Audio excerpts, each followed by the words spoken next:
ગુજરાતમાં હાલ બ્રહ્મ સમાજની અવહેલના કરીને સમાજ વિરુદ્ધ અભદ્ર ટિપ્પણીઓ કરવામાં આવી રહી છે, ત્યારે સમસ્ત બ્રહ્મ સમાજને એકજૂટ કરવા માટે યુવા અગ્રણી પૃથ્વી ભટ્ટ દ્વારા સમાજને એક તાંતણે બાંધવા પ્રયાસો હાથ ધરાયા છે।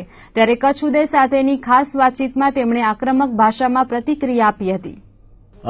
બ્રાહ્મણ સમાજની વાત કરું તો આજે બ્રાહ્મણ સમાજ એ ગુજરાતમાં ત્રીજા નંબરનો સૌથી મોટો સમાજ છે। આ સમાજ બુદ્ધિજીવી સમાજ છે, બધા બુદ્ધિશાળી છે, હાઈલી એજ્યુકેટેડ છે, પણ આ સમાજમાં બી ક્યાંક ને ક્યાંક અત્યારે સમાજને લોકો ટાર્ગેટ કરીને અમારા સમાજ વિશે લોકો અભદ્ર ટિપ્પણીઓથી માંડીને સમાજ વિશે અભદ્ર વાતોને બધું કરવાનું ચાલુ કર્યું છે। એટલે અમે સમાજને એક કરવા નીકળ્યા છે, કારણ કે બ્રાહ્મણ છે તો એક જ, પણ હવે બધા ભેગા થઈને રોડ ઉપર ઉતરવું પડશે અને આ બધાની સામે લડવું પડશે। અને લડવાનો બી તરીકો કેવો આક્રમકતાવાળો, જ્યાં જરૂર પડે ગાંધીજીની વિચારધારા, જ્યાં જરૂર પડે ભગતસિંહની વિચારધારા, પણ એ વિચારધારાએ બ્રાહ્મણોને લડવું પડશે, એના માટે અમે નીકળ્યા છે।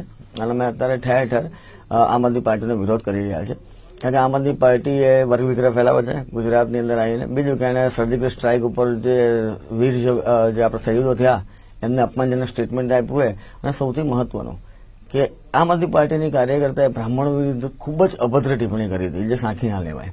એના માટે અમે અમારા આગેવાનોએ આમ આદમી પાર્ટીને આવેદન નિવેદનો આપ્યા। કચ્છમાં, મહેસાણામાં, ભાવનગરમાં, સૌરાષ્ટ્ર આખામાં, બરોડા સાઈડ, સુરત, આ બધી જગ્યાએથી આવેદન નિવેદનો અપાયા। પણ આ આવેદન નિવેદન આપ્યા પછી કોઈ ફરક ના પડ્યો, એટલે પછી અમે આક્રમકતાથી તોડફોડ ચાલુ કરી અને બધા તોડફોડના માર્ગે અત્યારે યુવાઓને આગળ લઈ જઈ રહ્યા છે કે ભાઈ અમે બ્રાહ્મણ સમાજ તો સાથે સાથે બીજા જેટલા પણ સમાજો છે કચ્છમાં, ભુજમાં કે અમે જ્યાં જ્યાં જઈએ ત્યાં અમે કહીએ છીએ, બીજા જેટલા પણ સમાજો છે કે જે સમાજો આ રીતિ નીતિને અપનાવે છે, એ તમામ સમાજનો મેં સહકારની અપેક્ષા રાખી કે બધા સમાજ ભેગા થઈને ભારત વિરુદ્ધ, ગુજરાત વિરુદ્ધ, કોઈ પણ જાતિ વિરુદ્ધ જે વ્યક્તિ સામે પડે છે એને મોતો જવાબ આપો। એના માટે બધા સમાજે ભેગા થઈ પોતપોતાના વાળા ભૂલી જાઓ, હું બ્રાહ્મણ છું, વાણિયા છું, ક્ષત્રિય છું, દલિત છું, ઓબીસી છું, એસટી એસસી છું, કશું જ નહીં। અમે ગુજરાતી છીએ, અમે હિન્દુસ્તાની છે।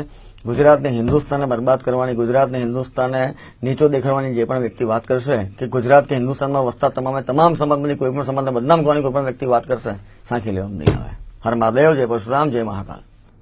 બંદરીય શહેર માંડવીમાં વિદ્યા ભારતી દ્વારા વિદ્યાર્થીઓની રાષ્ટ્ર જાગરણ રેલી નીકળી હતી। આ રેલીનો મુખ્ય ઉદ્દેશ્ય દેશભક્તિ માત્ર વાતોમાં નહીં પરંતુ વર્તનમાં